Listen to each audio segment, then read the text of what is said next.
From an undisclosed location high in the Hollywood Hills, it's time once again for the long shot. Come hell or high water. Tonight's episode, I cried in a Petco today. And now, please welcome the host of the long shot, Sean Conroy.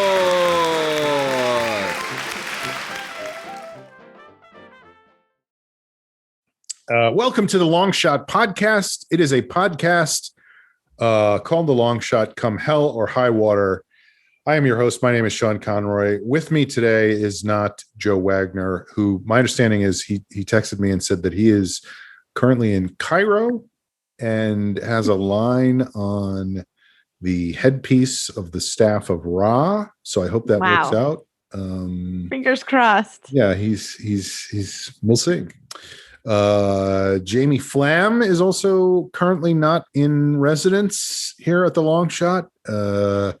He also texted me from Mumbai. He's in Mumbai and he just found a place that serves gefilte fish. So he's going to go in and have some of that and give us a full report at some time. But with me today on the show, as always, Miss Amber Kenny is here.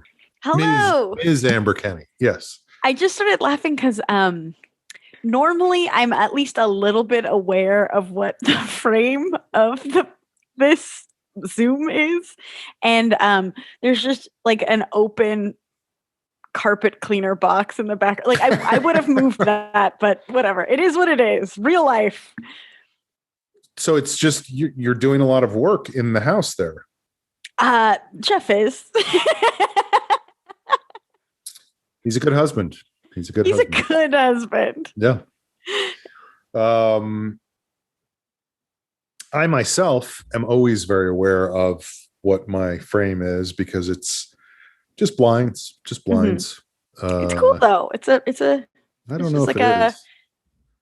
I have my to-do list back there. I feel like that's worse. I like the blinds. Just this. Yeah.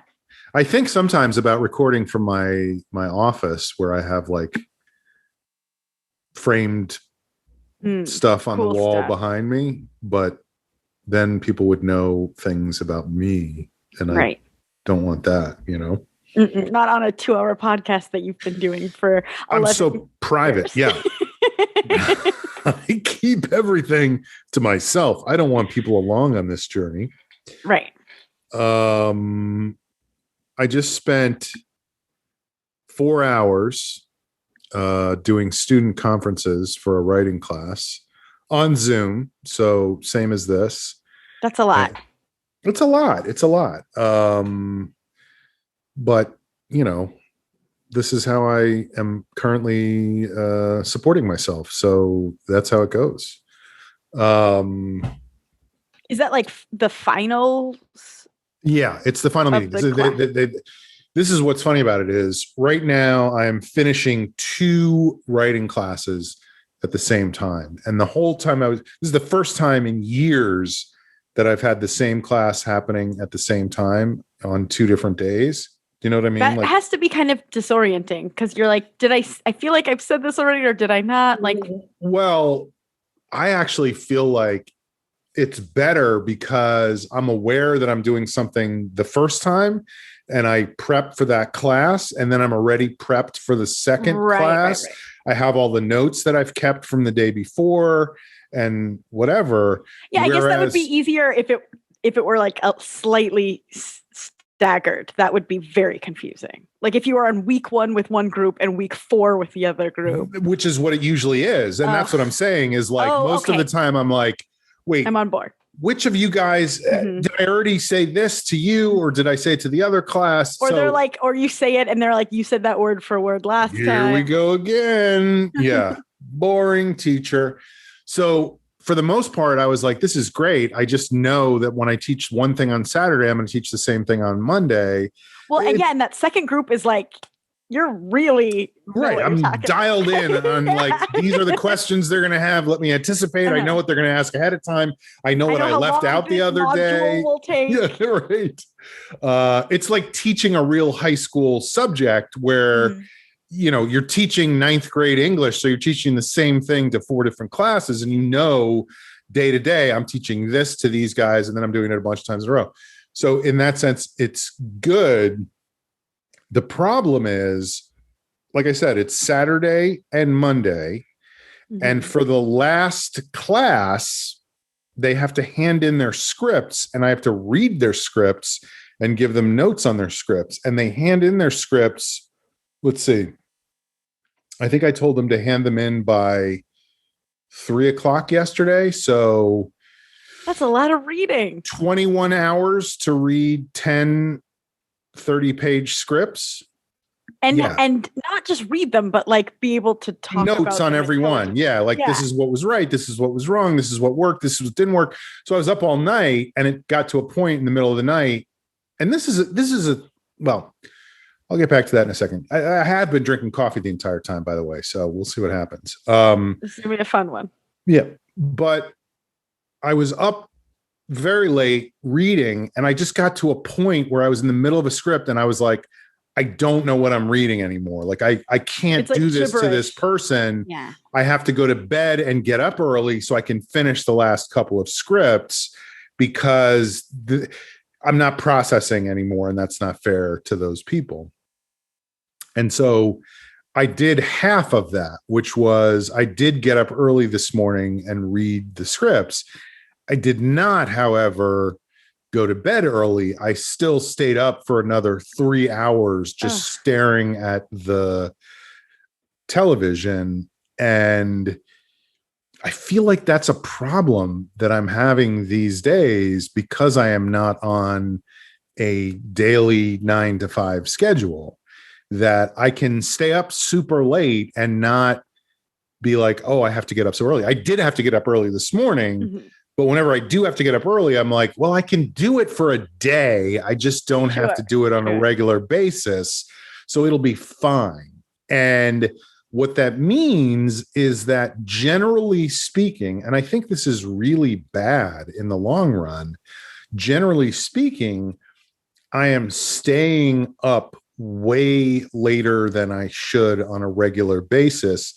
Instead of, for example, going to bed at a regular time, I'm not going to bed until I am like falling asleep on the couch, basically, you know. Right. Instead of it being a decision, it's like I'm forced to go to bed, because I'm like, I can't even stay awake anymore. Right. And then that means I'm just fucking exhausted the next day, no matter Well, yeah, what. I was going to say today probably was awful. It wasn't awful. No, like I said, I can do it for a day. It's just not doing it in a long term. But what it does do is, and I've talked about this a little bit, I'm trying to really focus on this sounds so ridiculous, but I actually have really been focused on exercising on a regular basis. That's great. And I'm like almost 4 full months into a really hardcore program, and I'm doing well. I'm not necessarily losing weight or looking better or anything, but I feel good, you know. Well, and that's supposed to help with sleep, in theory, right? In theory, yes. But the problem is to be the case. Well, the problem is, yeah. Here's what the problem is. And this is why I say I would love to know what the problem is. Let me tell you what the problem is. No, it's that I'm like, okay, here's what I'm going to do. I'm going to get up tomorrow, and I'm going to have breakfast, and then I'm going to work for a couple hours. Then I'm going to exercise. Then I'm going to do the other things I need to do. Then I'm going to go to bed early. And what ends up happening is I wake up and I have breakfast, but I'm so tired from staying up so late the night before that I don't exercise when I say I'm going to. Then I have lunch. Then I dawdle for the afternoon or take a nap or whatever. And so by the time I get ready to exercise again, it's like 10 or 11 o'clock at night. And that's going to keep you up. And then I'm going to be up until whenever. And it's just like a cycle that keeps repeating itself. Can you just force yourself to work out a little bit sleepy in the morning that first time? And that might help reset that rhythm. I think that might be the thing to do. I think that might be the thing. It's funny because there was a period of time when I was working a couple of years ago full time that I was going to the gym at 6 o'clock every morning. Mm-hmm. Like I knew I would just get up, go to the gym, go to work, be at work, do whatever after work. But it was just, that was the schedule, but it's so hard to flip over to that, Right. If you don't have to, it's when I don't have wake to. Up at 6 a.m. Yeah. And that's how you have to do it, because the whole myth of working out after work, at least in my experience, like it just never happens. Like you're just like, I'm too tired, forget it. Right. Yeah. It's a myth. It's like the Loch Ness monster or trickle down economics. I know some people who can do it, but I found it is so much easier for me to come up with a million excuses not to. And there's just going to be stuff that comes up that's going to make you miss it no matter what. Whereas if you do it first thing, you're going to do it, period. Yeah. It's also a way, I mean, not to get too into let me tell you what's good about it. What's good about it? No, I mean, it's just a good way to start the day with like, hey, I did this thing. I did something good for myself. Let's have a great day, everybody. Mm-hmm. You have some momentum, right? Some positive flow. So then when you have a vanilla shake at lunch, you're like, this is okay because I preemptively worked this off at 6 this morning on the treadmill, Mm-hmm. Vanilla. Oh, I love a good vanilla shake. I haven't had one in years. Maybe tonight. Actually thought about that last night because they have them at Fat Sal's, the sandwich place. I was just going to ask if they I almost went at 2 o'clock in the morning last night. Have you gone since we've talked about it? Not since those first 2 nights that I went, but believe me, I've thought about it more than once. They have milkshakes? That feels like not in line with their they have crazily overwhelming foods, and milkshakes fall into that. Yes, we'll see. If I go back and I go, can I get a vanilla shake? And the guy's like, legend. All right. Well, it is time for us to get into what we always get into, which is parting shots. Okay. Bye-bye. No. Checking in. We always start the show with checking in the way you would if you were going to a hotel or a hospital. So, Amber, checking in. What's going on? Oh, my God. So much. I can believe it. I know how life works. Things happen. Yeah, lots. I cried in a Petco today. That's not something that I thought would happen in my life. And it was tears of like gratitude. But we had our weekly training with our trainer there with Smudgy. It's not just for me. Was it just for you and Jeff? Yeah. And I mean, there's a lot we could get into, and we probably will get into it. But we have plenty of time. Sure. But it's kind of becoming apparent that Smudgy is a special case and has special needs.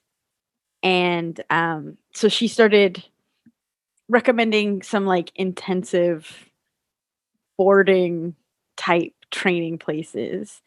And like you would give him to someone else and say, fix him and go, please take him for a few weeks and see if you can help him with stuff. But she said, if you guys decide to go that route, I know how expensive it is.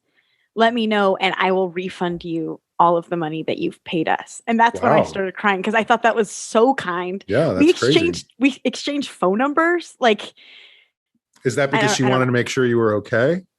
I think so. Well, it felt sweet. I have no idea if she just wants us out of her life. I don't think so, but it felt like she's invested in. You're always looking for the angle, and I get it because this is LA. It's the fucking Wild West. But it feels like she's legitimately invested in Smudgy and us in like a very kind way, and in a very like real and grounded. Like she isn't just being like, I could fix him tomorrow. Like it feels. I don't know. At least today, especially, it felt like we were paying her for Jeff and I to have therapy. Be like, we're not doing okay. This is hard. Yeah. And she's like, I know. I've dealt with dogs for a long time, and it is hard. Exactly. Yeah. Yeah, I'm sure that's a lot of her job is not just training the dogs, but managing the expectations of the people that she's dealing with. Well, and that's what we keep saying, the two of us. Again, this is my first dog in adulthood at all. Mm-hmm. And as growing up, I had dogs, but none of them were baby puppies. This is Jeff's first pet ever. So some of it's like not even a rock. Right. He got a bag of flour in health class, but like we just need people around us. That was supposed to be a baby, by the way, not a pet. Oh, damn. So confused. Like, is this normal? Because so much of the behavior, you have nothing to measure it against. Yeah. It's like maybe this is how it is. But we have like two professionals we're working with now, and both this week we're kind of like, ooh, this is a tough one. Mm-hmm. It's like, okay. Right. I mean, that is hard. That's hard, but it's also good to know that you're not losing your fucking mind. Well, that's like, I think we had like a split happen because of our reactions. Because I think it was really disheartening to Jeff. Mm-hmm. But for me, it actually was like a load off because I was like, we're not insane. Like, we're not just not trying over here. Like, something's up. And it was just nice to have confirmation. I don't know. Right. It's that thing that we talked about a month ago, at least, of like the Goodwill Hunting thing. It's not your fault, right. Like having somebody say, you guys are not at fault here. This dog has issues that are difficult. Right. Is reassuring because you have nothing. You have no way to judge that. Right. And so the other trainer that we work with that I told you last time came to our house, and I sounds like a lunatic. Out of her house. Oh, right. She was just too verbose. Right. But we had a one-on-one with her at the pet training location. So like, hey, listen, we were thinking next time let's meet at a neutral location. So if anybody wants to pull the ripcord, we can just do that. And we said in the message, like, we just want to focus on the leash stuff. Like, and not on your fucking boring stories that go on forever. And they aren't even boring. It's just like, we're paying money to get him on a leash. And then we spend 2 hours with you. And at the last 5 minutes, you're like, oh, do you want to try the leash? And it's like, so. Hey, we're here. Here's this thing. Yeah, just put it on him. I don't know what the big deal is. So we were like, just the leash. We'll go there. We got this. And so she had like a random opening. She's like, at 8:00 tomorrow morning, I have an opening. So we had to scramble. We work in the morning. So we had to make sure that we could clear our schedule. This was yesterday? No, it was Tuesday. So I'm just trying to get a time frame for the entire week, Oh, it's been crazy. I'm definitely doing a interesting sort of Tarantino-esque timeline with my storytelling. I started with today. We focus on the back of my head. There's a bandage there. We don't know how it got there. Yeah. So on Tuesday, 8:00 in the morning. Wait, I'm lying. It was Thursday. Jesus Christ. It's been a week. Anyway, it was Thursday. Doesn't matter. We go, and she had set up a space. It's like a whole training facility where they do boarding, they do like grooming.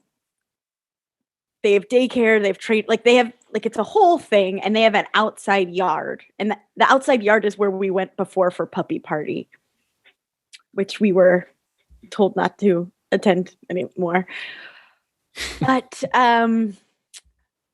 we go in, and there's like a lobby area, and she had set out with like a gate, an area just for Smudgy, because she's like, I figured if you were out on the lawn, it's such a big area.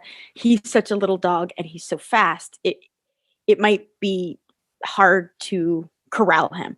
And so we were, again, she's the professional, so we're like, great, yeah, whatever. Like, you do you, babe. Yeah, exactly. But it was also the lobby of a dog groomer and doggy daycare. So the whole time dogs are walking in and out and barking. And that is something that triggers Smudgy. So he's like, "Aah!" Like we're trying to associate the leash as something that doesn't stress him out. And we are in it's got like the cement floors, like everything's echoey is what I'm saying. Like Right. it isn't just like, oh, there's a bark down the way that's getting absorbed by carpet and tapestries. Like everything is just, Look, we're going to do doggy daycare, but we want it to be as loud as possible. So let's have echoey that's cement. What they do. That's what they do. It feels like. Is there a way that we can shape it like a megaphone so it really blasts the noise? Well, and that way it bounces, so they don't even know where to be scared. Right, they don't know where it's coming from. But so he was having difficulty relaxing. I wasn't shocked. I know my dog pretty well. And she had these. He's so small that maybe the sound waves will just pass over his head and he won't even hear it. But then we put up blankets over the fence so that he wouldn't see the dogs as much. Like it was all this stuff of like, okay, we paid you to do this. Like we kind of thought there'd be an area set up. Listen, we got a backhoe. We're going to dig up the area that we have him in and put it in another part of the block. Is that okay? Right. But we have to build it together as part of the time. And the backhoe does beep all the time. Right, Usually construction equipment only beeps when it's going backwards. No, this one does. But this is a backhoe, so even when it's going forwards, it's going backwards. Right. So that was the setting.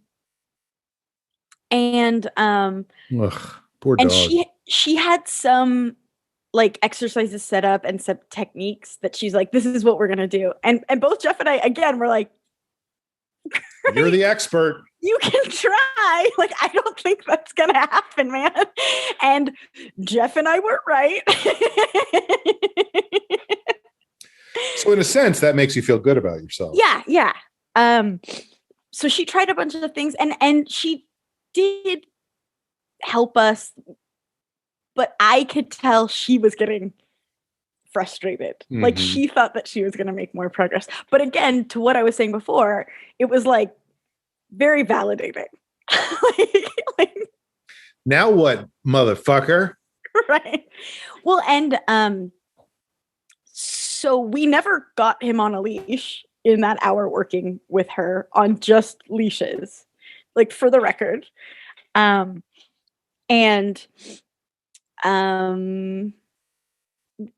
We kind of at the end of it, I think Jeff initiated, was like, hey, real talk, the world is opening up.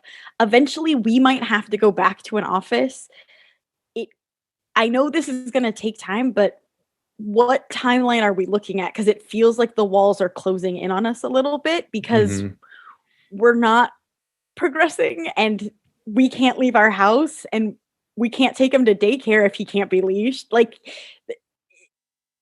anyway. Yeah, no, I get it. You know, the irony of the world opening up, causing the walls to close in is almost too rich for words. What can I say? And so she was like, okay. And throughout work, I had some quotes that she said that stuck. And while working with him, she's like, oh, wow, he's sensitive. Or like, what was another one she said, I can't really get to him. And what was another one? Just like, he's tough. He's a hard one. And so when we were having that conversation, she's like, I'm going to ask you a question because I need to gauge where we're at. What city are we in? She's like, are you thinking of like rehoming him? Getting rid of him, basically. Yeah. And we both were like, no, we don't want to, but we also don't know what we're scared that we don't have the capabilities. Like this is like an advanced level case, and we needed baby beginner puppy. Right. And so, yeah. So that isn't a possibility, but the fact that the trainer said that to us was like another like, whoa, okay. Yeah, it's a wake up. Yeah. So, we're because it's not like, correct me if I'm wrong, but it's not like you're sitting there going, no, I feel like we're making a lot of progress. It doesn't feel like that. No one is saying that we're making progress. Everyone is saying, wow, this is really hard. Right. Like the more you work with this trainer, the more it seems she's going, okay, this is more than I thought it was. Well, I think she thought like, I don't know what people think. If they just think we're not trying, because like, we're doing the exercises, we've got the treats, we're doing it. He's smart. I wish he was less smart. I wish he was a little dumb and happy, like he knows what we're up to. So it's a lot. And I think Jeff and I are both kind of cracking this week. Also, we have neighbors. So he goes outside to potty because I'm so sorry all I talk about is smudgy, but it is really all consuming in my life. I get it. I mean, it is overwhelming to have a new member of the family, no matter what. Right. And to have one that's so incredibly difficult it's a major concern. Right. And it's like, it's all consuming. Mm-hmm. And we also realized so much of it before we got him. We're like, it's going to be great. We work from home. It's so flexible. We didn't really realize. You've seen dogs on the street. You know how they behave. They're just like hanging out on the end of their leashes. It's fine. Well, you don't realize how much your job, like how your schedule isn't as flexible as you think it is. Because there's so often where we're like, we both have important meetings. Like, what are we going to do? How are we going to work this out? Oh, but what I was going to say, so he goes outside. I mentioned it last podcast, I think, in our back, like cement parking area with the trash cans. And then along the driveway, there's a tiny strip of grass. And then there's like a garden area in front. And that's all gated. And he's fine in there in theory. But we have neighbors. And sometimes they open the gate. And that happened twice this week where they did that. And he ran the fuck out. Yeah. And it's just like, I think Jeff is still coming down. Like he fully had a panic attack, you know? So it's like, we don't even have the yard really. We have to be aware of who is in it. At least Jeff has the carpet cleaner to focus on to get right. centered. And yesterday we went out after dinner. Also, all of this said, he is progressing he has this confidence and he's great at tricks and he barks way less inside our home. So he's desensitized to that. We just now need to do that to every single other thing in the world, which is a larger issue. Which is kind of a lot of things, turns out. Because also when we're in the yard, if a dog walks by, he's gone. He's insane. His hackles are up. He's barking. He won't listen to us anymore, which is dangerous. And it's also scary. So we get him on this dang leash. Like, great. Now he's going to do that with us while he's on a leash out in the world. Like, there's a lot. Mm-hmm. But so yesterday after dinner, we were like, we'll go out for our family time to pee and poop and run around. Now, And you guys are not going in the driveway where the trash cans are. no, not You're still yet. using the bathroom inside the house. Yeah, for the most okay. part. Okay. And as soon as we opened the back door, Smudgy started doing that like aggressive bark, which he really doesn't do unless he's triggered by something. And he's not triggered by our backyard at all anymore. He's comfortable there. So I was like, something's up. And Was then somebody trying to teach him critical race theory? I think so.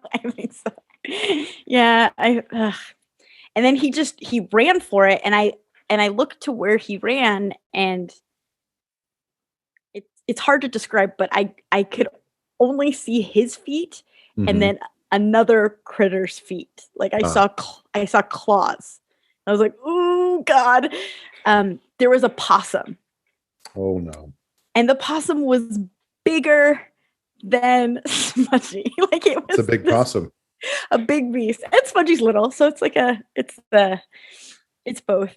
Was the possum playing possum?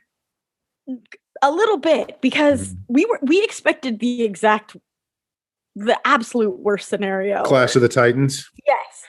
But Smudgy like quietly walked up to him and like Smudgy's giving him CPR. Like, yeah, it's gonna be okay. Come on, buddy. Stay with me. Stay with me. But we finally got Smudgy's attention again, and we went inside. We didn't want a possum to like scratch his eye out. Yeah. Or what, I don't know. So then we were like, so anyway, now we have a dog and a possum. Well, that's what we were joking about. I was like, he reacted better to the possum than a dog.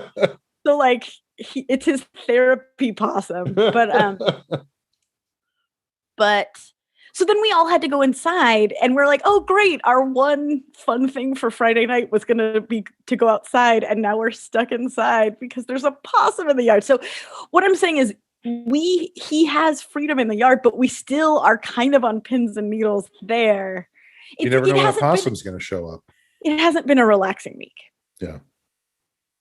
And yeah, but I know, actually, I think I know why he was chill with the possum, because the possum moves very slowly and he was very still, at least in this time. And when Smudgy was smelling him, he just kind of took it. And with dogs, they want to smell him. Like Smudgy wants to do the smelling, but have no one get into his shit. And turns out that's not how relationships work, Smudgy. It's about dominance. It's like who, the possum is like, look, I don't give a shit. You're not going to dominate me, so sniff away, motherfucker. Right. Whereas with another dog, it's like, who's in charge here? Who's in charge? I'm in charge. I'm in charge. I'll tell you what, it isn't Smudgy, and it never will be. He's like the biggest Omega of all time. So yeah, that's a lot. That's a lot. It's a lot. A lot to deal with. Well, especially when you have no frame of reference for what should be happening. Right. Not knowing like what's right, what's wrong, how much should I be upset about this? Or should I just be like, oh, this is just normal? Well, and all dogs have quirks. So it's like, how much are we just living with, and how much are we changing, and how much are we managing? Like, because those are three separate tracks, basically. All Dogs Have Quirks was the prequel to All Dogs Go to Heaven, right? Yes. Yeah. And yeah, it's and we're meeting my brother's dog tomorrow, so maybe Fingers it'll be crossed. Can I make a suggestion? Yeah. Just to break the ice and make things a little easier, maybe have the possum come with you for a while. Right. Like, Jeff was saying, like, those cute videos of animal best friends, like unlikely species. He's like, that's fine. Let's get a possum. Like, if that makes our life easier. Right. They can take turns riding each other.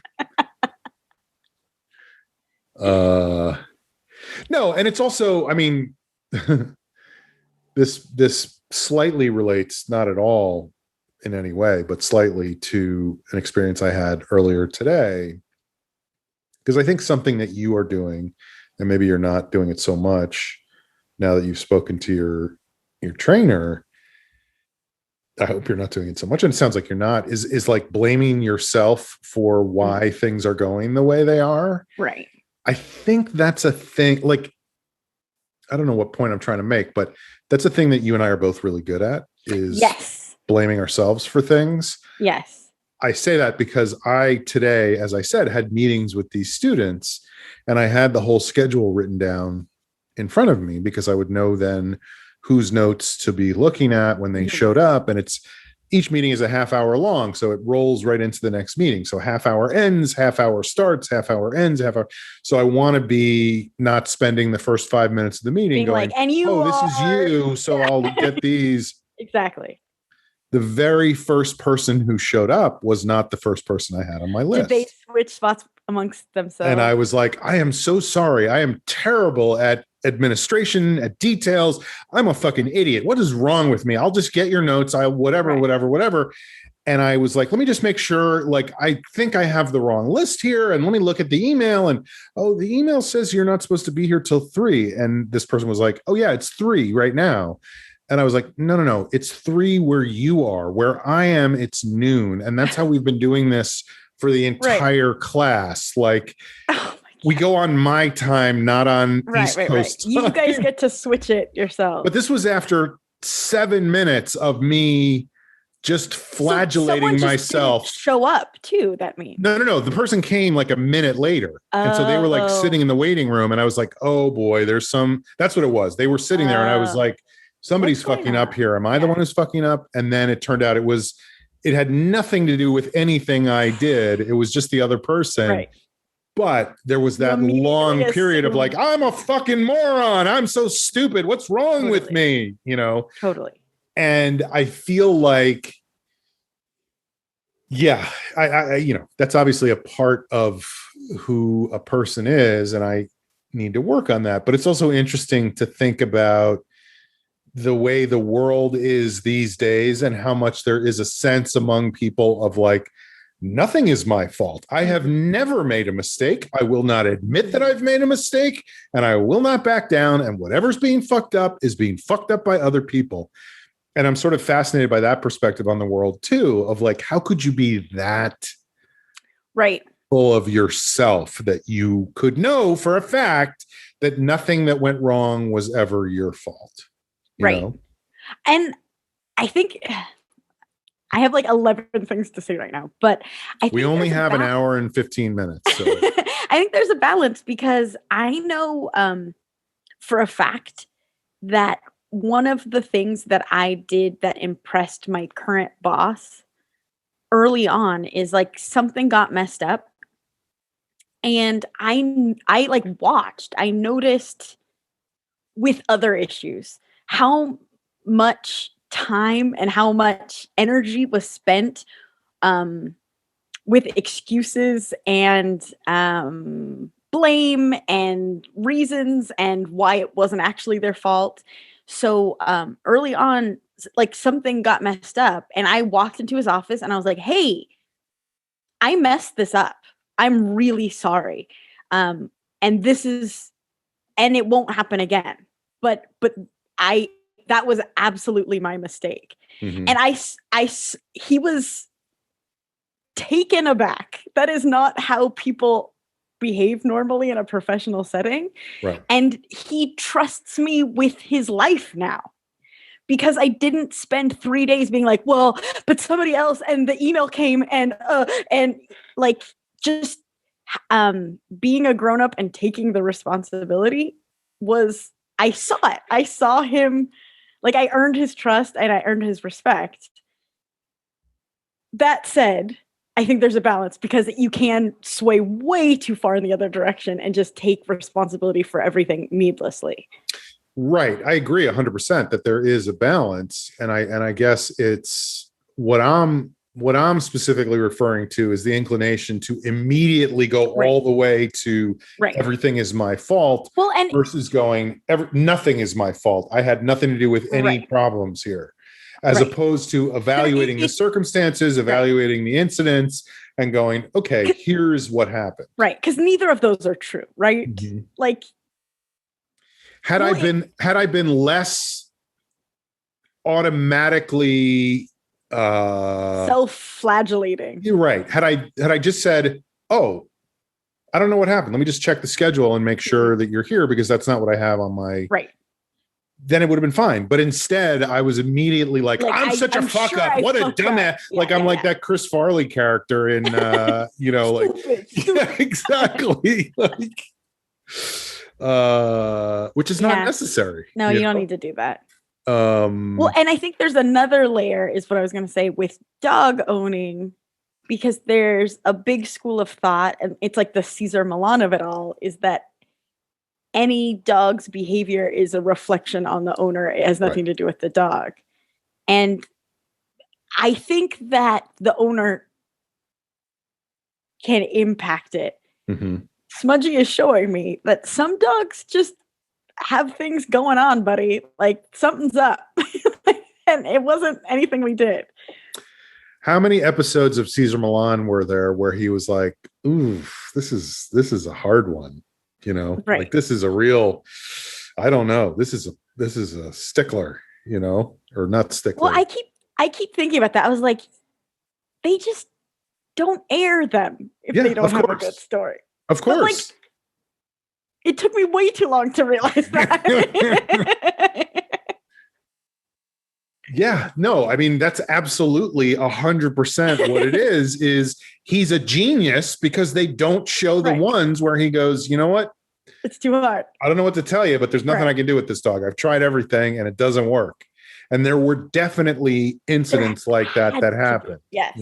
But people had non-disclosure agreements signed within an inch of their life. I mean, at some point, hopefully those NDAs will not be valid anymore. And so the truth will come out about Cesar Millan, Can't wait to cancel his ass. Oh boy. Twitter is going to go crazy. Too good for too long.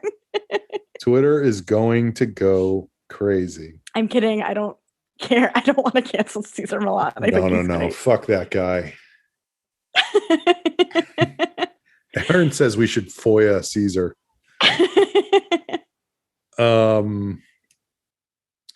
Yeah, no, I mean, I you're in a tough situation. That's really difficult and really stressful, Yeah, thank you. And thank you for just saying that, because I'm so scared that what I'm about to say is like offensive on some level. But having Smudgy has given me like a insight and an empathy for like people with an illness or something like that, because it feels like so many people's first instinct is to be like, oh, you know what you got to do? You got to give them treats. You know what you got to do? You got to get a harness. And it's like, I've tried it, man. Like, I don't actually need advice right now. I just need a friend to say, man, that sounds hard. Like, I'm going to professionals, but I know it's all from a good place. Like, I know they're legitimately trying to help, but it's starting to make me go insane. Where I'm like, I really don't need the advice right now. You know what I'm saying? I do. And I think what you should do is, no, I'm kidding. What's the problem? No, I have no advice. I just have sympathy because that's what I told you to do. I'm doing what you told me to do. You told me what to do and I did it. Well, I it's just, we've been working on it for so long. Have you tried treats? Well, and I swear, on a call with my aunt last week, she's like, try treats. I was like, okay. I am never calling you again. But it's just like, do you think I'm an idiot? Like, of course I've tried treats. Well, it's interesting. Yeah. It's interesting because I would say 2 things about that. 3 things. No, 5. 11? I don't know how many things you have. I can't help. One is, I'm actually glad to hear you say that, because my fear is that sometimes I am too much of that person. of like, you know what you should do? Here's what you got to do. You got to do this. If you just do this, you probably so that's literally a fear I have. So hearing you say that, hearing you say thank you for not doing that is like, that's good, you know. Positive reinforcement. I know a lot about it these days. But I just sent you an email about what you should do. Okay. Treats? Is it treats? So that's one thing. But another thing is, I think sometimes you just want people to say, I'm sorry that that's something you're going through. Mm-hmm. You don't want people to solve your problem. Right. And I can think of specific people in my life that is true of, that I don't get that from, where I'm like, this is hard. And they're like, yeah, that is hard. Here's what you do. Right. And the other part of that is and I'm not saying your aunt really was doing this, but it feels condescending for somebody to go, here's something you probably didn't think of. And it's like, no, I have thought of fucking everything. I've thought of a lot of things. And I am not coming to you for ideas. You're also not a dog trainer. Like, I don't need. That's not why I'm talking to you. Yeah. Is for your ideas. How I was. And and I'm telling you how I am. Yeah. And all I'm looking for is an arm around my shoulder and a pat on the back, not a fucking list of to-dos, you know? No, but it really has been a lesson for me of like, I'm gonna check that, because it's human nature to be like, this. You want to solve your friend's problem, but I'm going to really look at that. I'm going to stop doing that unless somebody's like, hey, do you have any advice on this? Right. I'm going to try. We'll see. Yeah. I mean, there's a big difference between those two things, you know? And I have, you know, I just have a couple of ideas for how you can be better about that. Get a possum and some treats. Have you tried a harness? That was the other thing. Oh, whatever. I could talk about this for 9 hours, and I have, but we're like, I saw your aunt's phone bill. Jesus Christ. The one trainer would be like, you know what? I think a slip lead will be easier than a clip leash. And we're like, great, we'll try that. So we're trying the slip lead with the second trainer. And she's like, I think a clip leash would be easy. And I was like, I don't think the gear is the problem, is what I think. I think that's a whole other issue where it's, and then it's like, I think it's the harness. It's like, okay, whatever. I honestly don't care at this point, but we can't keep like moving the target. Right. This is totally different from that, but related in some way. But that goes back to a thing that used to happen to me all the time when I was teaching improv classes, because improv is such a whifty, like hard to get your brain around thing. And I would say, you know, think about this when you're in that scene and whatever. And people would go, but this other teacher said this other thing. They told me this. And I would be like, well, that's what's interesting about the process is you have to figure out for yourself what works for you. Pick which one of those you like. Like teachers don't think all exactly the same. And of course, I would always preface it by saying, first of all, let me just say, fuck that person. They don't know what they're talking about. I'm going to sue him. But second of all, I don't know what to tell you. That's the nature of the art form, is that there's no way to say this is a rule that you must follow every time. It is much more an art than a science. So it's all stuff you have to figure out. You have to decide for yourself. Right. And you're just trying to help. It isn't like you're trying to police the right way and the wrong way. It's like, here's a skill or a tool that has worked for me and possibly it will work for you. It isn't about good and bad. Right. It's almost like the people that were asking those questions were in the opposite position of what you are right now, where instead of you going to your aunt and saying, I just want sympathy, they were like, I want the definitive answer every time, you know? Like, what is the answer? What is the meaning of life? That was the only time I had somebody break down in tears in one of my classes and I can't remember what I said, but it was something like, who knows what it was about, but this kid raises his hand, and this is a long time. I mean, this is probably 20 years ago. Raises his hand and he goes, but what are we supposed to do? We don't know what we're supposed to do. And it was so bizarre. Like, it was just the weirdest moment ever. And so you're like, you improvise. Yeah, I was like, I'm sorry that you're so upset. Why don't we just take a break for a few minutes? And then we got on, I was teaching in an office building. I was on like the 11th floor of an office building. So we all had to take the elevator down to the first floor. So I get on the elevator with 3 other people from the class, none of whom is this kid who was crying. And we're all just silent for like 6 floors. And then somebody goes, well, that was fucking weird. You know? And you're like, thank you. Somebody, yes. I can't be the one who says it. It wasn't my fault. It's not your fault. It's not your fault. All right. Well, why don't we take a break for a minute and then we'll come back and we'll do, because I have a big thing this week that I wanted to talk about. We'll see if we have time. Like, ordinarily we just go right into parting shots after the break, but I think today we'll Is it big? So Culver big. City big? So big. Culver City. It's bigger than Culver City. Oh wow. Okay, I can't wait. Edge of my seat. We'll back. We'll back.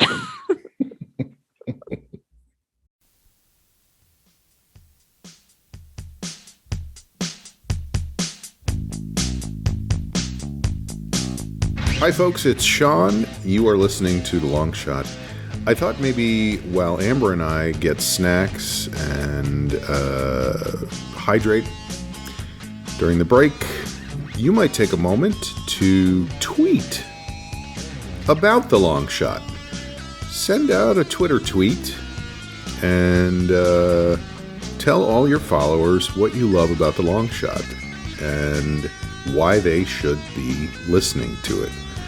And you can tag us in the tweet, or I don't know if it's called tagging, or you can add us in the tweet. You can significantly place us in the tweet. At Longshot Podcast is our Twitter handle. So we'd love for you to help us raise our profile on that very valuable, life-changing implement called social media. And now back to our show.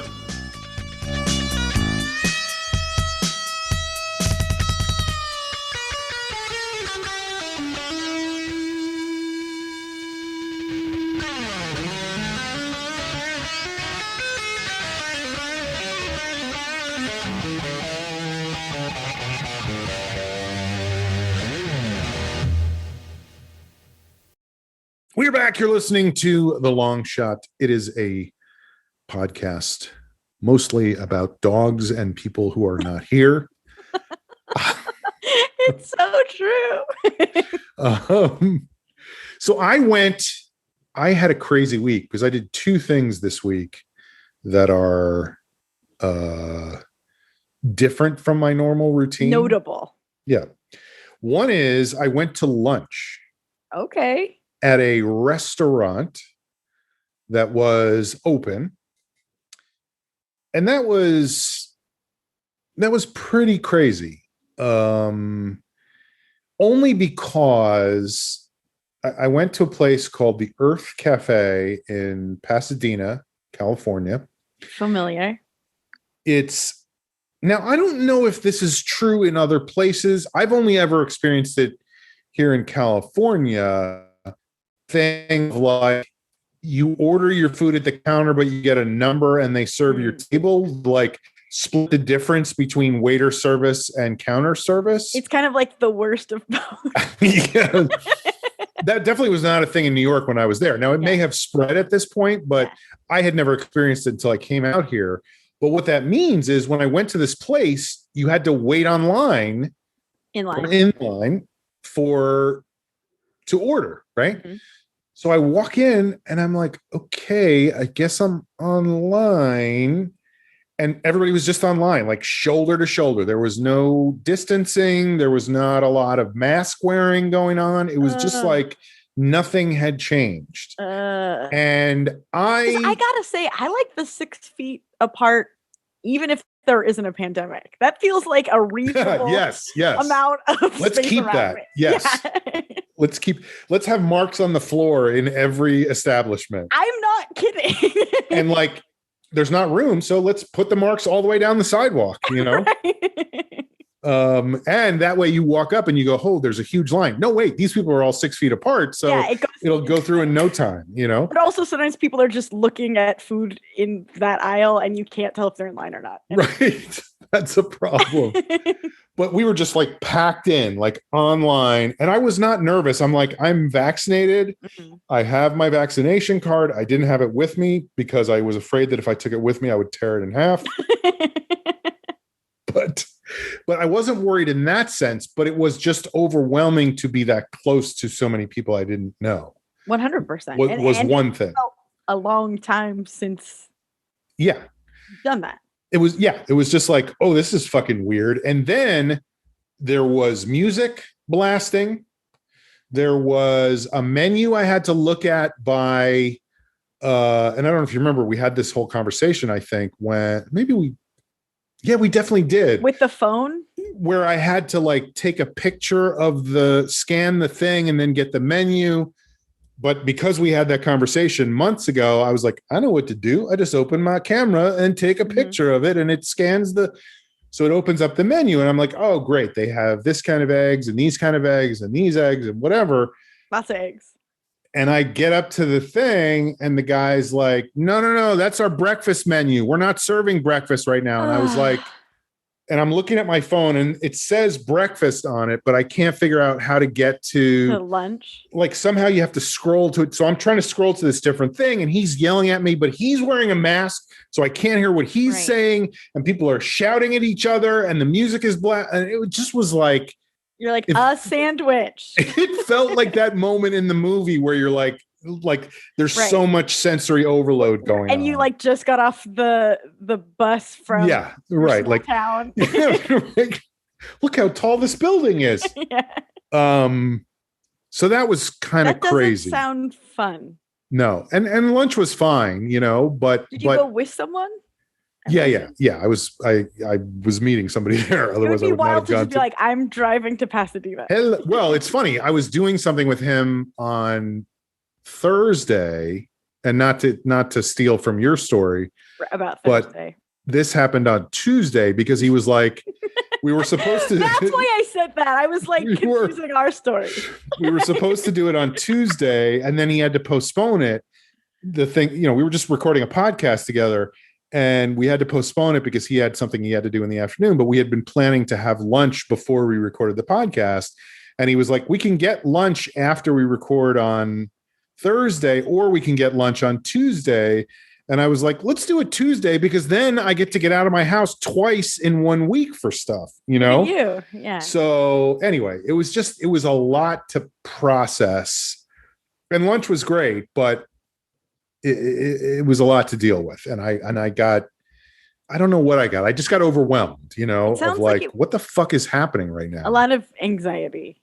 It sounds anxiety inducing. You know what was the thing that was the most anxiety inducing was just the noise level. Mm-hmm. People and music and dishes and cars and truck, like all of it. Mm-hmm. And I know that sounds weird, but like I definitely was like, I have not experienced this in a long time. Yeah, you know, it doesn't sound weird to me. So that was one thing this week. And then the other thing was, this is not totally resolved yet. I'm trying to figure out what to do.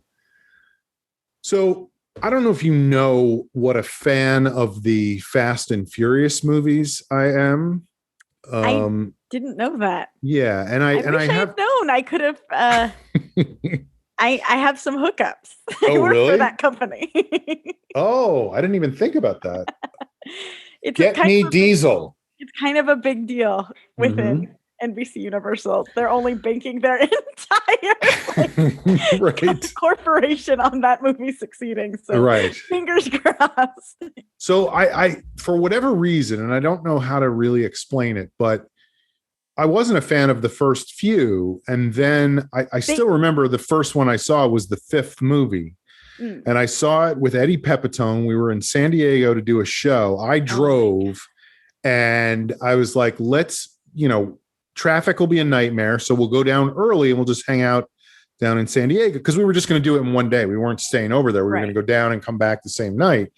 So it was like, we'll go down, we'll hang out for the day, and then we'll drive back in the middle of the night. And I don't want to spend 5 hours driving down there. So let's go down at noon and just do whatever. And we ended up going to see Fast Five, which was the fifth movie.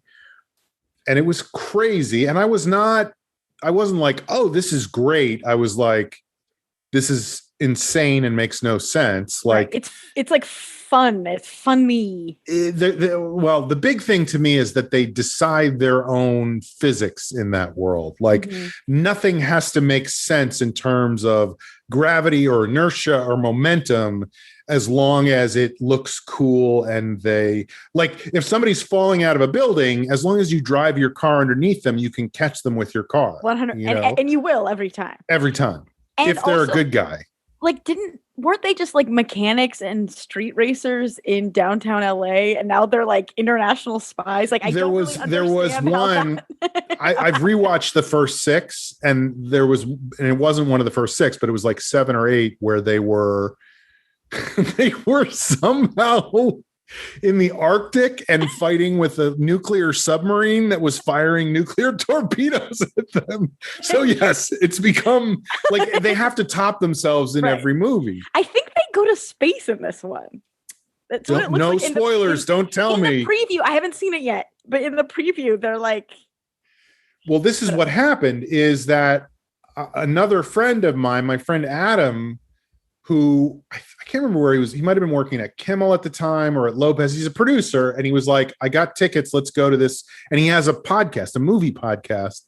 And he was like, let's go see it. And then we could talk about it right after. So we did that for 6, 7, and 8, which means over the course of whatever that was, 5 years or something, we were very focused and connected on Fast and the Furious.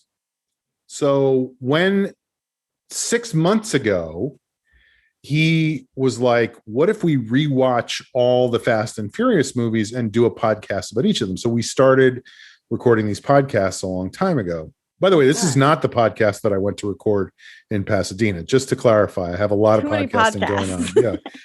Because there's a low bar for entry, unlike a lot of other things. But anyway, as evidenced by the past 12 years. But we so we were going to go see F9, I guess we're calling it now, right?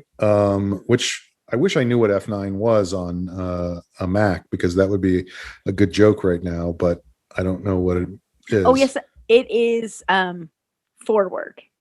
Okay, so we were going to go see Forward. I guess it's not that good of a joke. But as it turned out, as I've already mentioned, I had to read all these scripts this weekend. So he was like, I want to go this weekend. Can we go during an off time? And I was just like, I don't think I can, because I literally have 600 pages of scripts to read in the course of 72 hours. So I can't. So he was like, okay, we'll go next week. And we're going to go next week. But Thursday, I got a text from another friend who said, do you want to come see Forward with me tonight at 7? You cheated on your friend?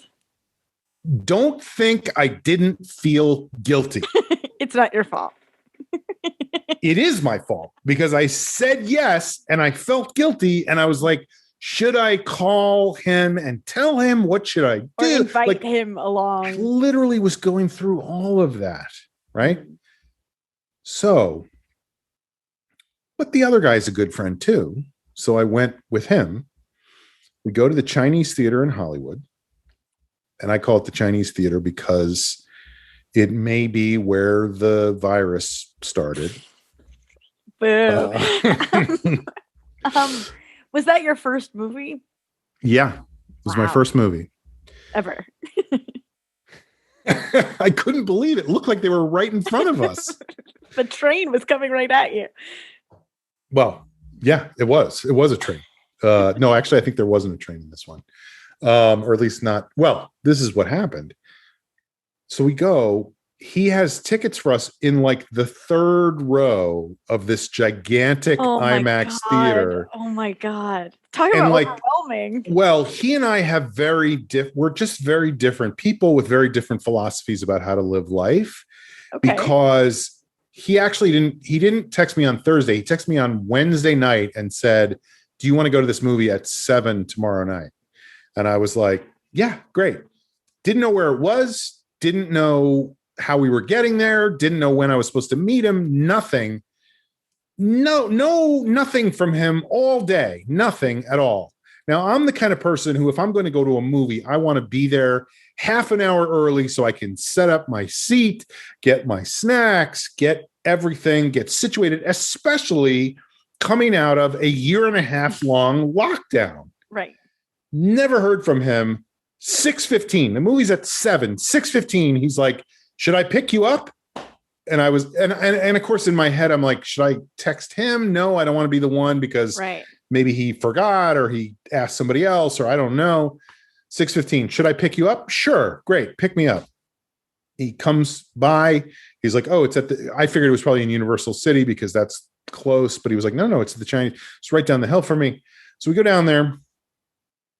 I'm already stressed out because I'm like, we're late. We're already late. It's quarter of, we're not even inside yet. It's, Well, and you didn't get to like survey, like you're going to have to just run in there. Right. So we get there and we're in the third row, but they haven't, they're still doing the thing of like not selling all the seats. So there's lots of open seats that they've blocked off. And he realizes, he says to me when we're going in, he's like, "We might be a little close, I think." And we get there and it is like, you can't even deal with it. Like that's how anything. You just see their shoes. It's like you see their eyes. Yeah. And it's so loud, like everything is blasting through. So he goes, why don't we just move back? And that's another way that he and I are different. You'd be like, that's not the rules. Well, yeah. And I'm like, if we move back, somebody will come and be in those seats. Like no matter where we sit, I am the guy who always gets busted because somebody's like, "These are our seats. Can you move again, please?" And because I'm twice the size of any normal human being, I don't want to be the guy who's in the way of other people because people are like, "God damn it, get out of the way," Right. So I don't want to move. And I'm like, "Sure, we can move. Let's move to the row right behind us." So we move, like he was thinking we just like walk up and sit wherever. Middle. I'm like, "No, we're going right here. That's as far as we're going." So we go up there, one row back, which is just as bad. And has the movie started? No, right now the previews are going on, and that's another crazy thing. I'm getting anxiety on your behalf. It does get worse. Okay, great. The previews are going on, and this is just a side note. And I get it. I get it that we are watching Fast and the Furious 9. It's an so the previews are aimed at a particular audience, but every preview was a superhero movie. Everything is a fucking superhero movie at this point. It was Black Widow and Venom and Joe the Avenger, like whatever, like everything was a fucking, it kind of blew my mind. Like there were like 7 of them and the audience applauded like crazy after every single one. And I was like, that's all the same fucking movie.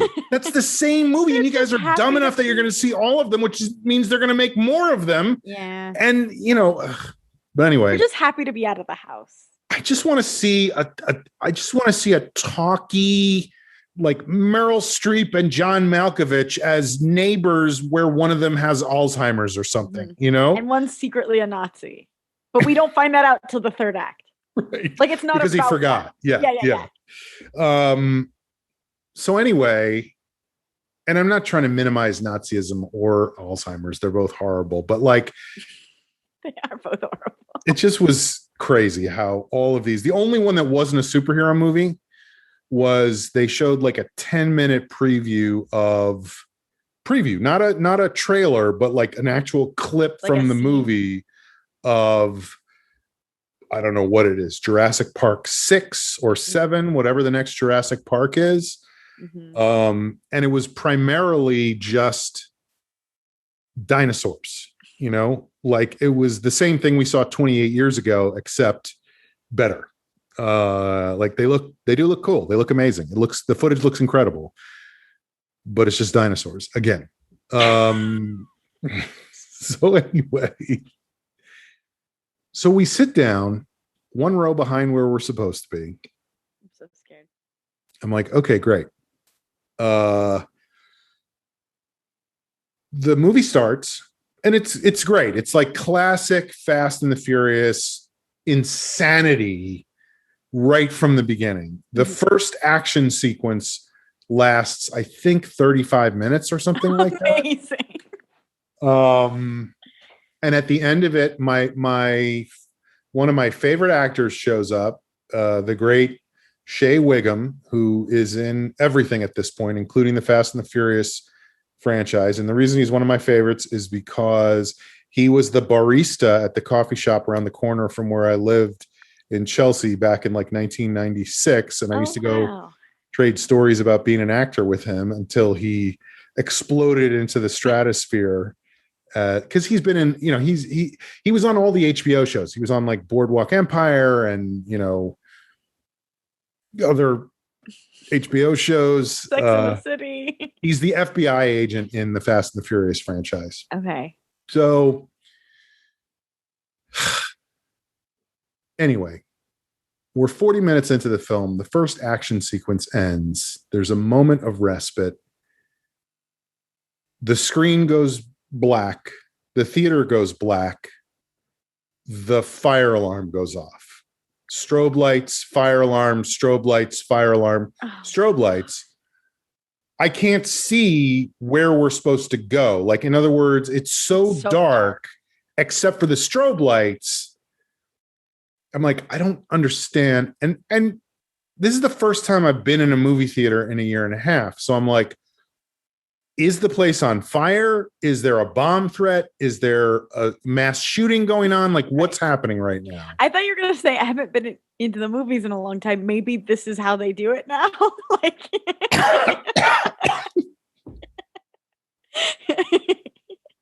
I don't know when they switched over to doing a fire alarm in the middle of every movie. But I guess. No, it was just, again, it was that thing of like sensory overload. Mm-hmm. Like, first of all, the movie is just about sensory overload. Right. And then in real life, we're getting this other thing going on. So we get up, we walk to the end of the room. Like, there's a light at the bottom of the stairs and a light at the top of the stairs. And I'm trying to figure out, should we go down or should we go up? And I realized that down is just a light, whereas up has a sign that says exit. So we should go up. So we're walking up. We're following a bunch of people. There's like 100 people in front of us walking out this exit door. We walk out and we're in a fucking alley outside the theater. Like, I don't know, maybe 4 feet wide. And on one side is a stone wall and on the other side is the theater. And so we're in this alley that goes, 60 feet up. There's no way out. So we're following these people up the hill, up this hill. We don't know what's happening. And all of a sudden everybody just stops. We're just standing there. Like, we're out of the building. Now we're 6 inches from the building, but we're out of the building. So if there's something happening, we're right there at this point. Well, and you're still all crowded together. Yeah. And I'm like, this is not what should be happening. I don't know why we've stopped.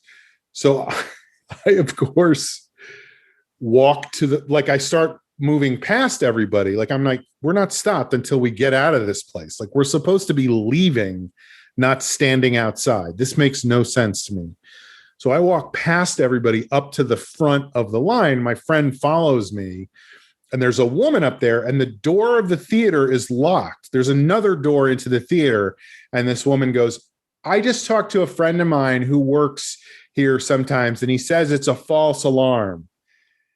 And I'm like, I don't buy it. I don't care. This isn't what's supposed to be happening right now. So we look, and now there's not a wall next to us. There is a metal gate, like a gate. You know what a gate is. Made out of metal. It's metal. It's locked. So there's no way out. We're just in this long alley outside, locked in, can't get into the theater, can't get out of the alley. The gate is locked. And I'm like, okay, something's wrong. Maybe there's a door at the other end of the alley. Let's walk all the way back down. So that's what we did. We walked past everybody again. And I know this is me being like, I just want to know what the fuck is going on right now. Mm-hmm. But I did want to know what the fuck was going on right then. So I walked past everybody. We get to the end of the line. There's another, 40 feet. And at the end of that, there's a door. And I'm like, oh, this has to be into the garage or something. Locked. We are corralled into an alley and locked in. So there's nowhere to go. So if there is a fire, if there was a fire, if there was a mass shooting, it would have been fucking target practice or incineration. And also just being locked in anywhere is anxiety inducing, even if there's no other bad circumstances. Right. And so now I'm like kind of angry because I'm like, this is probably a false alarm like that woman said, but I don't care because if it wasn't a false alarm, we would die. We would have died at this point. The building would have burned and collapsed on us, or an angry white man would have automatically weaponed us to death, Right. And so I go back up to the front, and by the time I get back up there, oh no, I should say that before that, and there's no employees anywhere. Nobody around. Lots of people, but nobody who works there. So my friend, we're kind of joking at this point. Like, I'm like, what if this was like a mass shooting? Somebody would be having a fucking field day right now. And my friend goes, what would you do if somebody was over there with a gun? What would you do right now? And I just grabbed him by the shoulders and pushed him in front of me.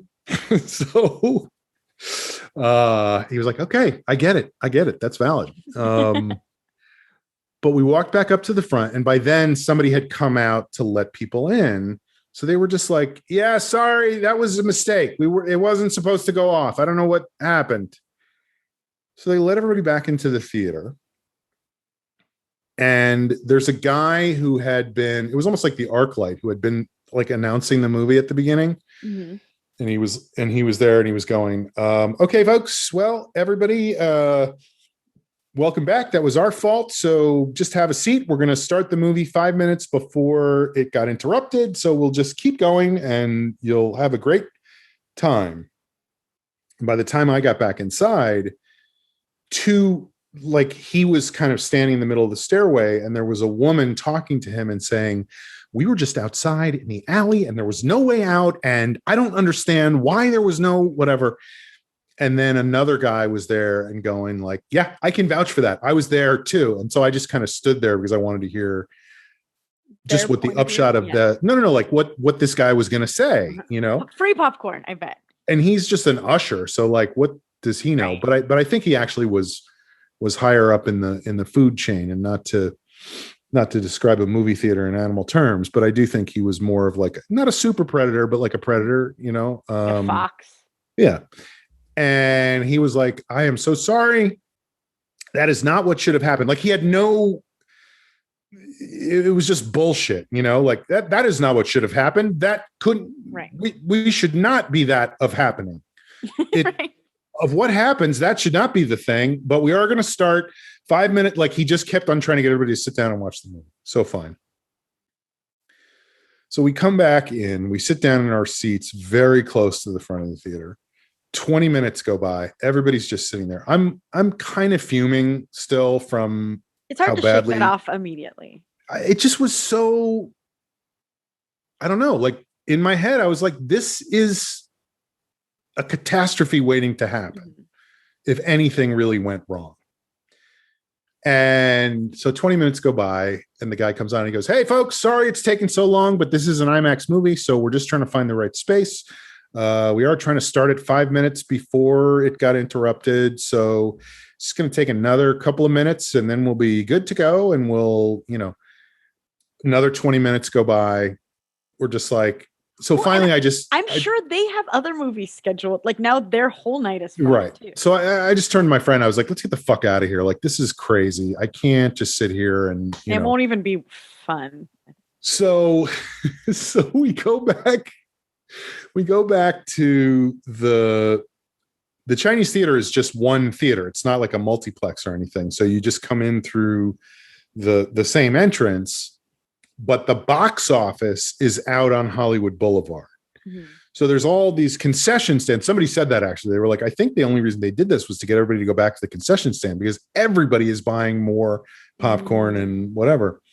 But they said, if you want your money back, you can get your money back. So we go out to the front and my friend is trying to get his ticket validated and he goes over and he puts it under this thing. It's kind of dark and he puts it under this thing and he presses the thing to validate it. It turns out he put it under the hand sanitizer and just pressed the button on the hand sanitizer. So he covered his parking ticket in hand sanitizer. So that was funny. But then so the guy goes, did you get validation? And he's like, no, I got hand sanitizer. Can you validate this? And he gives it to the guy and the guy's like, ugh. But it's the same guy from before. Okay. Now he's behind the concession stand. And he says to my friend, yeah, you can get your money back if you go to the box office, which is out around the corner on Hollywood Boulevard. So fine. And he's like, is there anything else? And I said, yeah, there actually is something else because I was with those people who were talking to you, but I just want to reiterate what they were saying. We were stuck outside. We were trapped in that alley. How long were you in that alley about? Do you think? Not long, like 7 or 8 minutes, but long enough to die, you know? And at minute 7, you didn't know that was the last minute. Correct. You know what I mean? Like, by the way, wouldn't that be a good title for a Western, Long Enough to Die?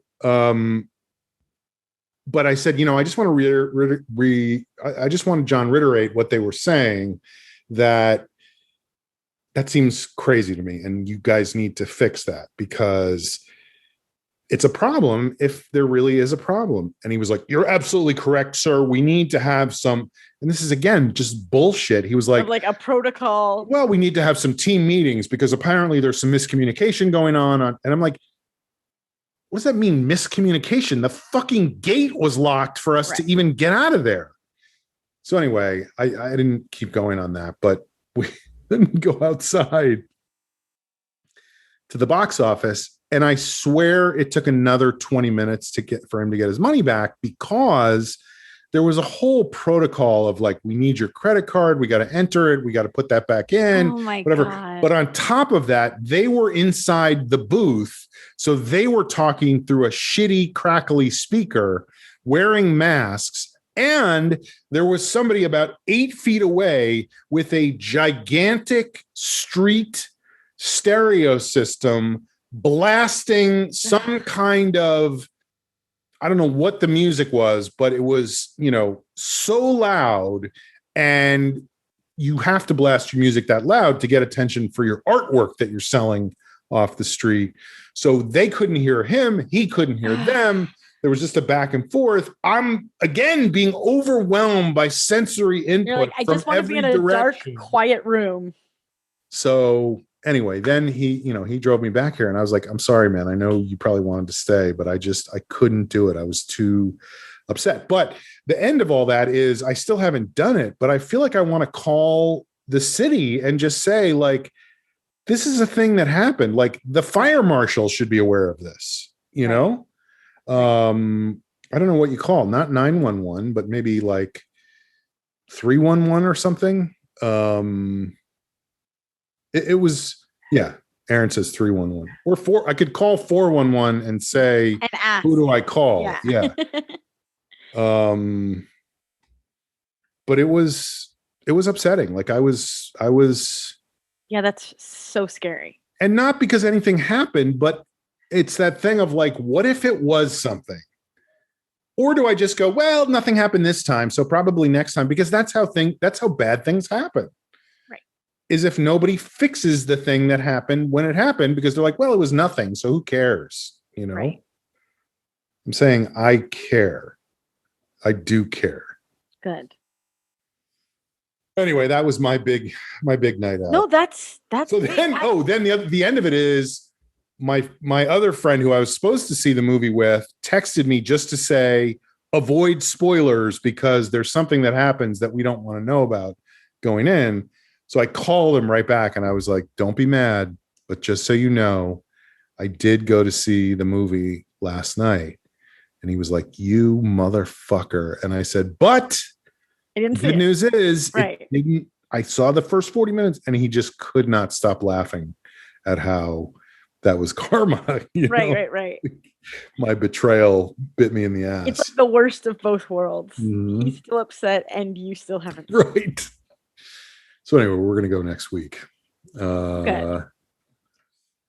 But yeah, that's insane. It doesn't, they're trying to really get people back to the theaters. So it's funny to not make it pleasant at all. Like that's on them. It could not have. I guess it could have gone more. It could have gone worse. Knock on wood. There could have been something bad that happened. You talking about calling the city. I also realized. Is there any update on the chickens?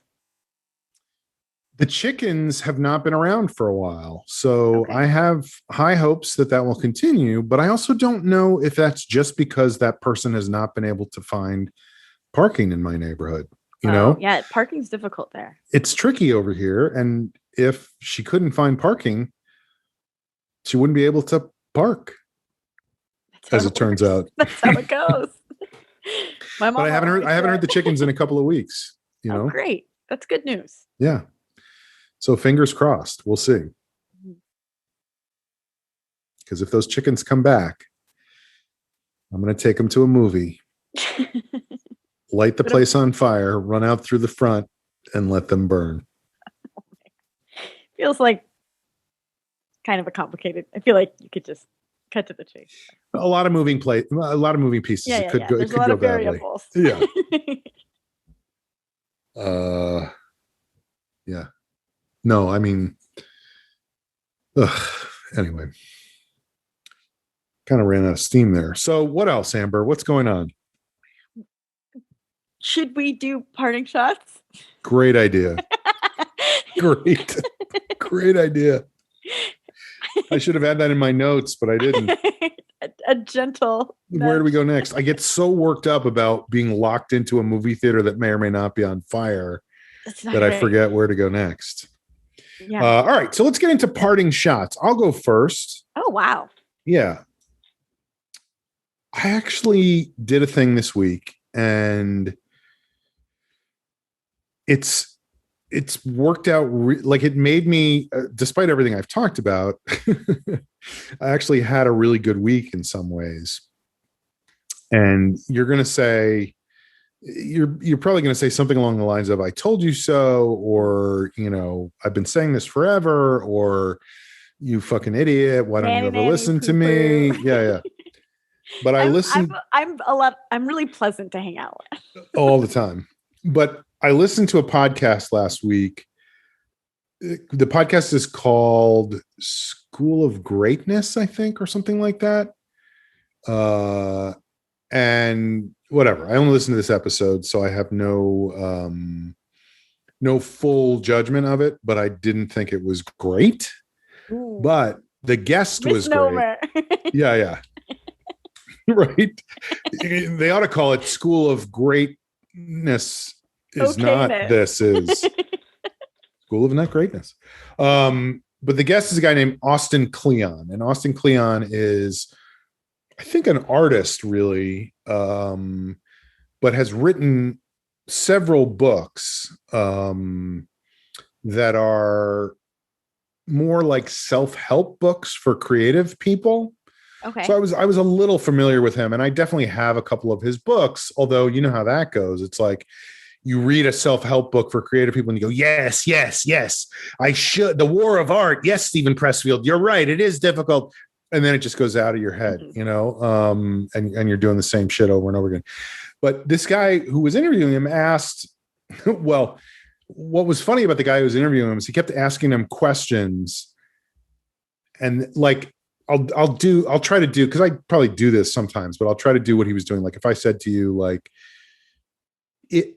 now, one thing that people complain about is the weather. So sometimes it's warm outside. Do you have any suggestions for what people should do if it's warm outside?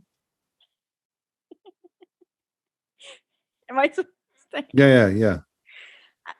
Maybe try a. Here's what I think you would say. You're probably going to say that you bring an air conditioner with you, and then the guy would be like, no, that's not what I'm going to say. I'm going to say dress in a cool way, and you won't have to worry about the. Like he kept on like trying to answer his own questions. I'm guilty of that sometimes. I just get but this was a lot. This was a lot. And it sounds like he was never right. Like it'd be one thing if it was like, I assume that you'd say this, and the guy could be like, yes, and let me elaborate. But that's exactly it. It's like, that he was always wrong. Yeah.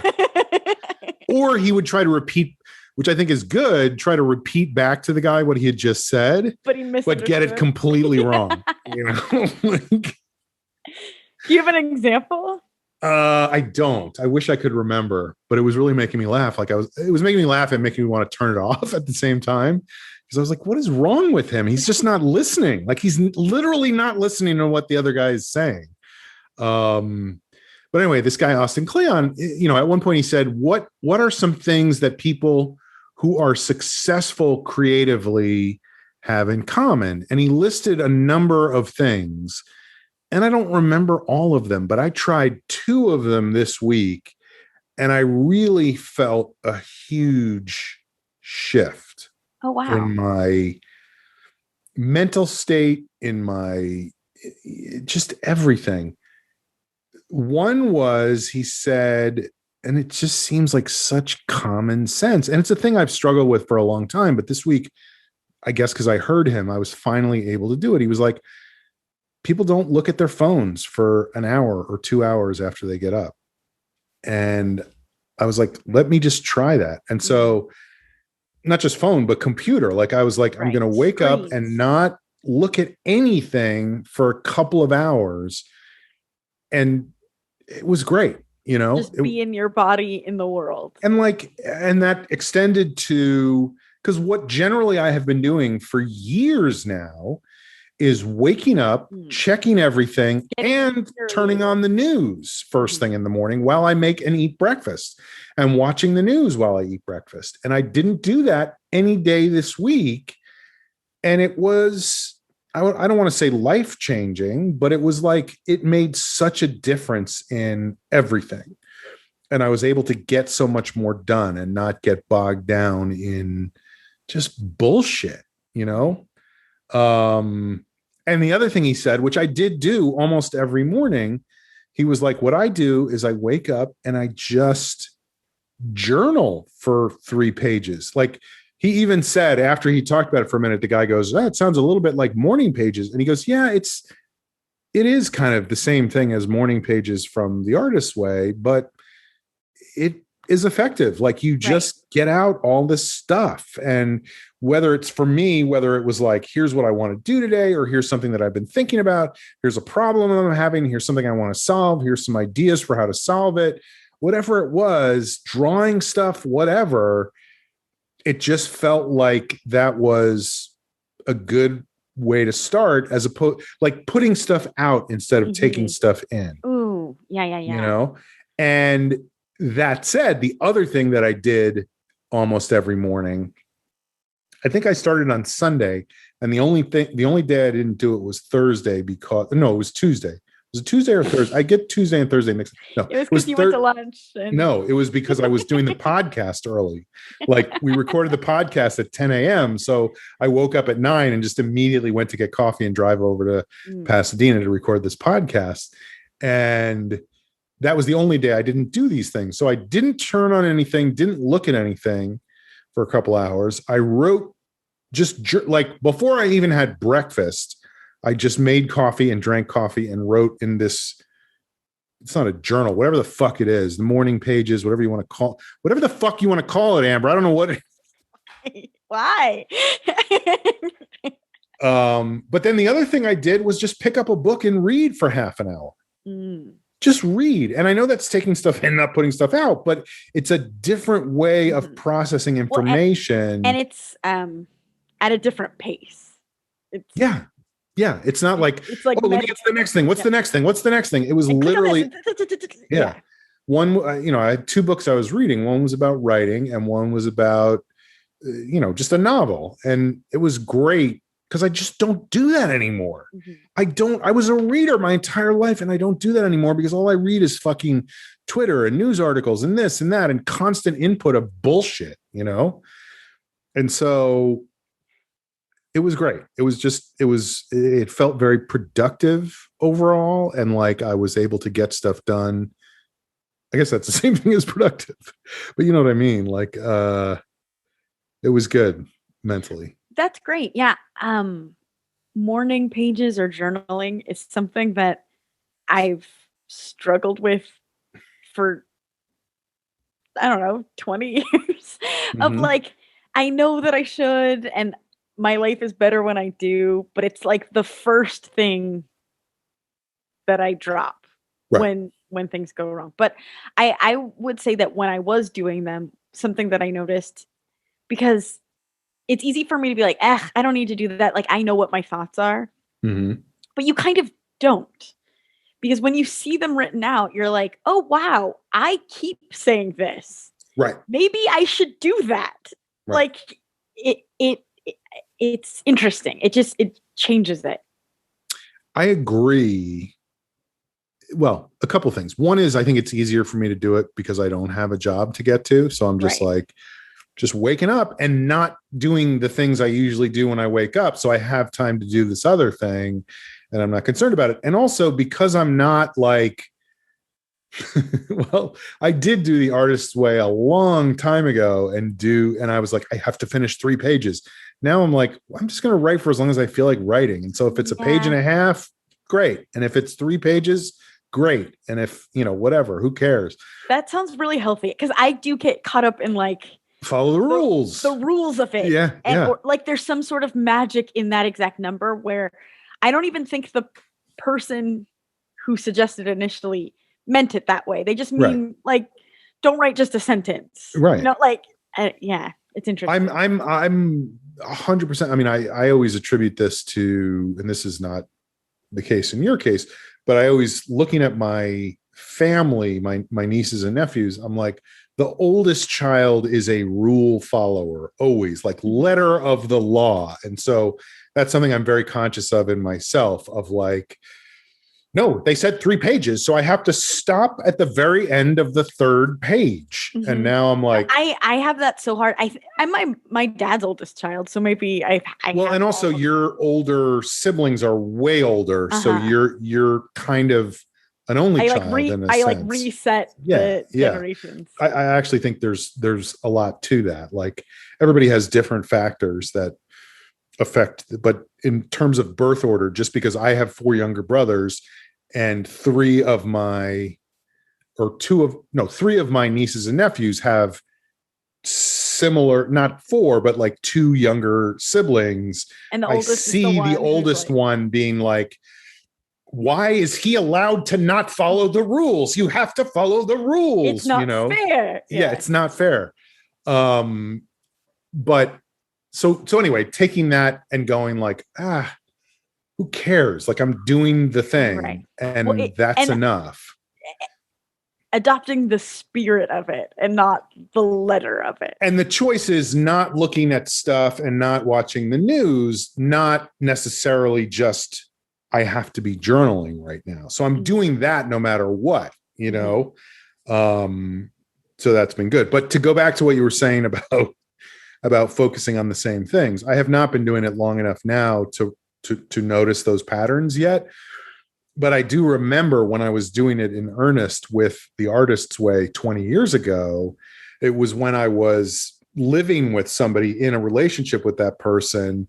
And I look back at the stuff I was writing now and I'm like, oh, that relationship was over without even, you know, before it ended. Like the stuff I was writing was like, I should have been more aware at that time of like, this is fucked up. Like, this is not working right now. And what's funny is she was doing it at the same time. So I think both of us were like sitting in our little kitchen on the Upper West Side, scribbling furiously in our journals about each other. Go away. Yes. So funny. But anyway, that's been a big shift great. for me. I love that. That's inspiring me to try to do. It really mornings has are just made a tough difference for me. Yeah. No, of course. And that's what I mean. Like you have a job that you have to get up and get to, and you have a dog and a husband and lots of other stuff. And that all contributes to, do I even have time to do this? You know, with that spirit, not letter of the law thing, I'm also trying to maybe adopt it. And it's not like the moment I wake up, like if I find time throughout the day, it's still better than not doing it. I don't know. Yeah, definitely. We'll see. I feel like I wanted to say something else. No, I'll save it for next week. Okay. Parting shots, Amber. Yeah. And then we'll go to Joe and Jamie. Great. Last Saturday night after we podcasted, I went and met up with the Truce, my old sketch team, outside, like it was like a barbecue, and we hadn't seen each other obviously in a very long time, and it was so nice. Like it was even better than I had expected. Like I was looking forward to seeing them obviously, but it was like it filled something that I didn't know needed to be filled. Like we were just talking about sketches that we've done in the past and like crying, laughing, like ribbing each other and doing bits. And I'm just ribbing you.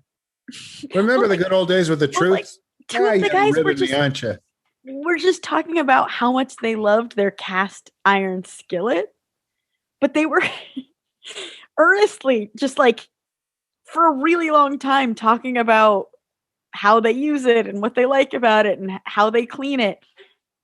And Karen, my friend, was in between the two of them. Just her facial. I know Karen. I know you do. Her facial expressions just watching these two guys talk about a cast iron skillet. I literally had tears running down my face. It was so fucking funny because they were just earnestly, genuinely talking about a cast iron skillet, and she was like trapped between them. It was great. It was wonderful, and yeah. Do you have a cast iron skillet? We do, but So you get it. You get it. I get it. But I also was laughing because I was like, Jeff would be more passionate in this conversation than I would be. It's a dude thing for some reason. Mm-hmm. Yeah, I have a cast iron skillet. It's great. But it felt already even because it wasn't like we hung out and like, great, now we'll write sketches and perform them. Right. But like just the way we were interacting, we were like, I mean, that's a sketch. Like it felt like my creativity, and especially in comedy, I feel a little out of shape, I guess is the best word. Mm-hmm. And so it felt like a little spark here and there, and it felt nice. Yeah. That's great. I do think that, you know, this is not a great insight, but it sort of points up how important interaction with other people is, you know, of like, that's a thing that I haven't had in a year and a half, basically. And and not that it's not that it's 100% back yet either. But little moments here and there make a big difference. Right. Right. In fact, it's funny. I had a conversation with a friend the other day where she was basically saying, like, why don't you come over to my place on, whatever. Hello. Yeah.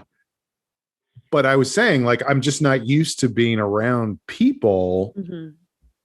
Whatever. We got into a whole thing where I was saying, like, it makes me realize how dependent I was on the theater for social interaction with other people. It was built in. You didn't have to like call someone. And she was kind of making the point of like, well, now it's on you. And that's something you should be doing, of like a skill you need calling people and saying, let's do something. And who are the people that you want to see and whatever, because you can't rely on something else. And I don't know if I'm ready or willing to do that, but I thought that was a good point, at least to make, and interesting to think about, Yeah. And I will say, as much as it was fun, it felt like we were out of shape socializing. Like half the group, when they started talking, just wouldn't stop talking. And then the other half of us just never said anything. Like I left and I was like, oh, I didn't say one thing about what was happening in my life the whole night. but I was having a great time. You know what you guys should do is check in. Well, no. The people who weren't talking should say, next time we're going to talk more. And the people we're talking should say, next time we will talk less. And you guys should come to some sort of agreement about that. Like you should, right. I love this advice. So great. Meet in the middle. Like, I don't know what you would call it, but some kind of like agreement where, maybe you have different viewpoints, but you agree that you're going to do it, like a truce of some sort, Right. Well, and I don't want to give the impression that I was sitting in the corner quietly. Like I was talking. It was just all bullshit. Like it was like doing riffs on what people were saying and like having fun, which I loved. I didn't need anyone to know about my job or my dog. It was actually kind of nice to not talk about it or think about it for a while. But then there was people in the group who were like, I'm going to tell you every issue I had with my roommate in the last year. And I mean every issue. Like we were talking 40 minutes of talking. And I also get it. Like you needed to talk about it. So talk about it. I want to keep going on that, but I also feel like I already shut myself off by saying I'm going to save this for next week. Okay. Because the thing I want to talk about is something we haven't talked about tonight. So it's like opening up too much. A can of worms. Yeah. We got to leave them wanting more. Yeah. And on a high note. Right. Oh. All right. Well, this has been The Long Shot. It is a podcast. There are 4 of us, not directly involved, but theoretically involved. Thank you guys so much for being here. We really appreciate it. And we'll see you next time on The Long Shot. Bye. Bye.